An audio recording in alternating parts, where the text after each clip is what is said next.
All right, welcome to day 6 of the DevOps Zero to Hero course. Today, we're tackling a problem that trips up so many people. How in the world do you connect to an AWS EC2 server, specifically an Ubuntu server, from a Windows machine? I know it can be a real headache, but don't worry. We're going to break it all down and make it super simple.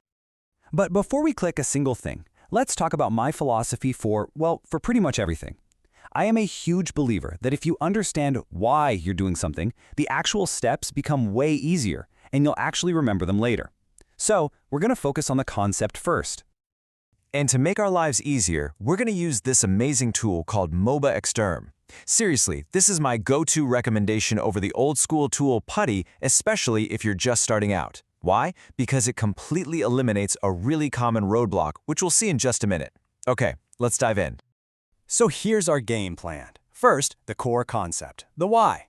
Then, we'll roll up our sleeves and get into 3 practical phases: launching the server, getting MOBAXTERM set up, and then making that sweet connection. And at the end, we'll talk about what's next. Okay, part 1, why before how. Let's really understand what this connection is all about.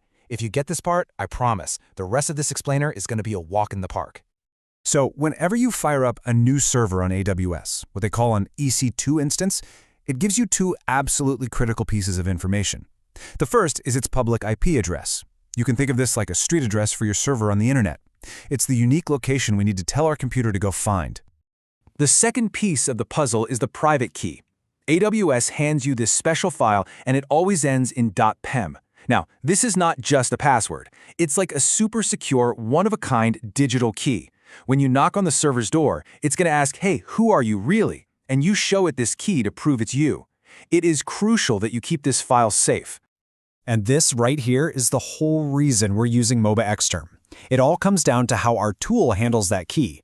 MOBAXTERM, it's smart. It just uses the .pem file that AWS gives you. Simple, direct, fast. But PuTTY? Oh, PuTTY. It makes you jump through hoops. It can't read the .pem file, so you have to stop everything and go through this weird conversion process to turn it into its own format, a .ppk file. It's confusing, it's unnecessary, and honestly, it's where most people get frustrated and give up.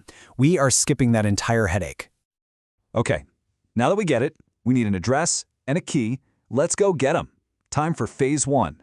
Let's launch our AWS EC2 server. So hop on over to your AWS console. Once you're on the EC2 dashboard, hit that big Launch Instances button. First things first, give it a name you'll remember, something like Test Windows. Then for the operating system, that's the AMI, we're going to pick Ubuntu Server 22.04. And to make sure this doesn't cost a penny, let's stick to the t2.micro instance type. It's part of the free tier. Okay, listen up, because this is the most important part of the whole setup. When you get to the key pair section, we need to click Create New Key Pair. Let's name our key Windows Demo. Now, very important, make sure the file type is set to .pem, not .ppk. Got it? Cool. Click Create Key Pair and bam, your browser downloads the file instantly. Go find that file and put it somewhere safe. You only get to download it this one time. If you lose it, it's gone forever.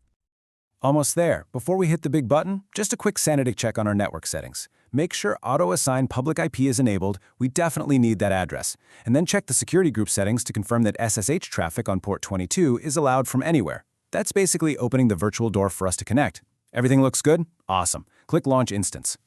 Perfect. While AWS is busy spinning up our server, let's get our tool ready. That brings us to phase 2, installing MOBAXTERM on Windows. This couldn't be easier. Just open up a new tab in your browser and search for Download MOBAXTERM. Click the official website link and look for the Home Edition. It's totally free. On the download page, you'll see a couple of options. The one we want is the installer version. And here's a little pro tip for you. Always grab the installer edition. The portable one is fine, but the installer just sets everything up nicely on your system. It makes for a much smoother experience, especially when you're just starting out. So once that's downloaded, you'll have a .zip file. Here's a key step. You have to right-click on it and choose Extract All. Don't try to run it from inside the zip. Once it's extracted, open up that new folder, double-click the installer, and then you just fly through the setup wizard. Next, agree, install, and you're done. Finish. All right, this is the moment of truth. Our server is up and running. MOBAXTERM is installed and ready to go. It is time for phase 3. Let's make the connection. Head back to your AWS EC2 dashboard. Click on your instance to select it and find the public IPv4 address. Copy that. Now open up MOBAXTERM. In the top left, click on Session and then choose SSH. See that field for remote host? That's where you paste the IP address.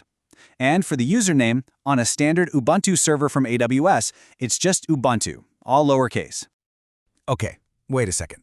We've told it the address, we've told it our name, but we haven't typed a password anywhere. So how in the world does the server know it should actually trust us and let us in? And this is where it all clicks. This is our concept coming to life. Click on the Advanced SSH Settings tab. And look, right there, see that little checkbox, Use Private Key? That's our magic button. Go ahead and check that box, click the little folder icon next to it, and navigate to wherever you saved that windowsdemo.pem file. This is you, digitally presenting your key. Now just click OK. MOBAXTERM might pop up a little security warning asking to accept the server's key. Just click Accept, and boom, you are in. You should see a command prompt. Just to prove we have full control, let's run a classic command to update the server's software list. Sudo apt update. And there it is. The command is running, the server is responding. That black screen right there? That's your Ubuntu server, humming along in a giant AWS data center, and you are controlling it directly from your Windows laptop. Connection successful. Seriously, give yourself a pat on the back. That is a huge milestone in your DevOps journey. So let's quickly recap what we just did and look at where we're going next. Today wasn't about just blindly following instructions. You actually learned the core concept of public IPs and private keys. You now understand exactly why MOBAXTERM is a game changer for Windows users.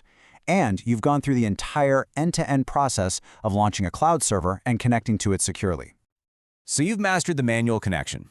That's great. But what if you never had to copy that IP address again? What if you could connect with a single, simple command and really, truly understand the SSH protocol on a much deeper level?